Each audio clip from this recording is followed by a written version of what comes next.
C'est comme par exemple, voilà, je me promène dans la rue et je remarque que la jeunesse adolescente, aujourd'hui, today, elle est un petit peu bizarre. Bizarre quand même. Je sais pas si vous avez déjà remarqué les adolescents de nos jours. Ils ont l'air fatigués. T'as l'impression que toute la misère du monde pèse sur leurs épaules. Tu sais, ils sont fatigués. Surtout les garçons adolescents. Les filles, ça va encore, elles sont... Mais alors les garçons adolescents sont fatigués. Regardez un peu comment ils marchent dans la rue, les garçons adolescents, ils marchent comme ça.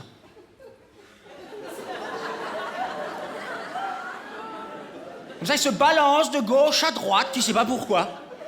Tu vas pas me dire que quand ils étaient petits, on leur a appris à marcher en se balançant de gauche à droite, tu sais. Vas-y, marche, va jusqu'à maman. Hop, vas-y, tu t'en reçois une. Non. On leur a appris à marcher tout droit, et à un moment comme ça, hop, ils marchent tout seuls, ils sont des garçons, ils marchent, et ils deviennent ados au plan. Ils se balancent de gauche à droite, tu sais pas pourquoi. Bon, ils marchent pas vite, ça c'est normal, hein. Ah oui, non, c'est normal, quand t'as l'entrejambe du jean qui arrive là, tu peux pas courir non plus, tu vois. Tu vois, Mais alors pourquoi ils se balancent de gauche à droite, ça? Moi, je suis scientifique, hein, j'ai cherché pourquoi. J'essaie de comprendre toute la journée comme ça. Ils croisent leurs copains dans la rue, tu sais, oh, salut, ça va? Ouais, salut, ça va. Ah, salut, excuse-moi, je t'avais pas vu. Ça marche? Ouais, ça va. Ah, salut aussi. Excuse-moi. Ouais, salut aussi. Ouais, putain, vous êtes nombreux, là, salut. Salut, putain, vous êtes combien? Salut, ouais, salut, putain. T'as toute la journée en plus comme ça. Ah, ils ont mal aux mains, ça fait super mal aux mains. Et puis, ils arrivent comme ça chez eux à la maison, tu vois. Ils rentrent, ils font, ouais, salut, passe, ça va. Salut, maman. Ouais, ça va. Ouais, non, excuse-moi, j'ai pas faim. Non, j'ai mangé au McDo, j'ai pas faim. Je sais pas ce que j'ai, je suis fatigué. Ouais, non, je crois que je vais aller dans ma chambre, toi. Et à peine ils sont arrivés dans leur chambre, tu vois, ils ferment la porte à clé derrière eux. Et là, oh putain, j'ai mal au dos. Oh, putain, je suis fatigué. Mais c'est normal, c'est fatigant de marcher comme ça toute la journée. Peut-être demain, vous vous promenez comme ça dans la rue, puis vous essayez de marcher comme ça. Bon, vous faites gaffe, quand vous vous croisez, vous calculez comme ça pour bien... Non, parce que sinon, il faut un casque, tu vois. Là, c'est vrai, toute la journée, comme ça... Bon, alors... Faut pas non plus les accabler, les adolescents, parce que c'est quand même une période difficile de la vie, hein. C'est cette période où tous les adultes que tu croises te posent la même question. Alors, qu'est-ce que tu veux devenir plus tard? Vas-y, moi je veux rien devenir. Ah, si, faut que tu deviennes quelque chose. Il faut que tu deviennes quelqu'un. Vas-y, moi je suis bien comme je suis. Mais non, t'es pas bien. T'es donc pas bien? Hein? Tu vois pas qu'il y a quelqu'un qui veut sortir de toi? Il y a un autre en toi, laisse-le sortir. Vas-y, oh, tu vois. Alors du coup, l'adolescent, il est mal à l'aise. C'est le fameux malaise de l'adolescence. On dit, il se cherche. Putain, je suis où? Putain, je suis peut-être là, je suis pas là, C'est pour ça qu'ils se cherchent, tu vois, je suis où là? Mais oui, c'est pour ça qu'ils marchent comme ça. Alors ils transmettent ce malaise à leurs copains dans la rue. Vas-y, sans déconner, t'es qui, toi? Vas-y, sans déconner, tu me prends pour qui, moi? Et ils sont perdus dans leur nuit d'adolescents, comme dans un long tunnel tout noir, dont ils voient pas la lumière au bout, tu vois. Eux, ce qu'ils voudraient, c'est juste un phare pour les guider dans la nuit, tu vois. Alors, qu'est-ce qu'ils font pour avoir des lumières qui les guident dans la nuit? Ils mettent le feu aux voitures. Oui. Ah, mais si on leur posait pas toutes la même question, hein, il y aurait moins de voitures qui brûlent. Voilà.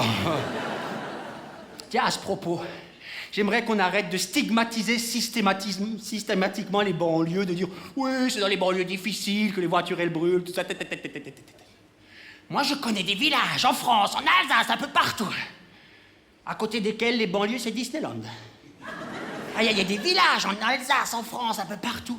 Ça craint tellement qu'ils te préviennent maintenant à l'entrée du village avec des panneaux. Attention aux enfants, danger. Oh, putain. Oh, putain. Toi, t'es dans la voiture, t'oses même plus traverser. Oh là là. Mais bon, c'est la seule route qui traverse le village, t'as pas le choix. Oh, putain. Alors, tu fermes les 4 portières. Puis tu passes quand même, tu vois, mais à 150. Ouais. Alors, l'adolescent, il lutte, tu vois. Il lutte pour faire sortir cet autre qui est en lui-même. Vas-y, sors de ce corps. Libère-toi. Oh, Naliel. Et à force de lutter, un beau jour, la démarche se stabilise, tu vois. Se redresse, se verticalise. Chez certains, elle se félinise, comme ça. Chez d'autres, elle se costume croisise, tu vois. Elle s'attache chez Casey's. Et là, ils ont l'impression qu'ils sont devenus quelqu'un. Sauf qu'un jour, devant la machine à café, au boulot, tu vois, pendant la pause café, il y a tous les collègues qui sont devant le distributeur, comme ça. Et là, il y a un collègue qui leur dit comme ça. Tu sais, moi je crois l'important dans la vie, c'est de rester soi-même. Hein? Attends, tu veux dire que j'aurais pu rester celui que j'étais quand j'étais adolescent et qu'on m'a dit non, faut que tu deviennes un autre, que tu sais pas lequel tu vas devenir, mais deviens cet autre, sors de ton corps. Et moi je suis devenu cet autre que je savais pas lequel que j'allais devenir et maintenant je sais plus qui je suis.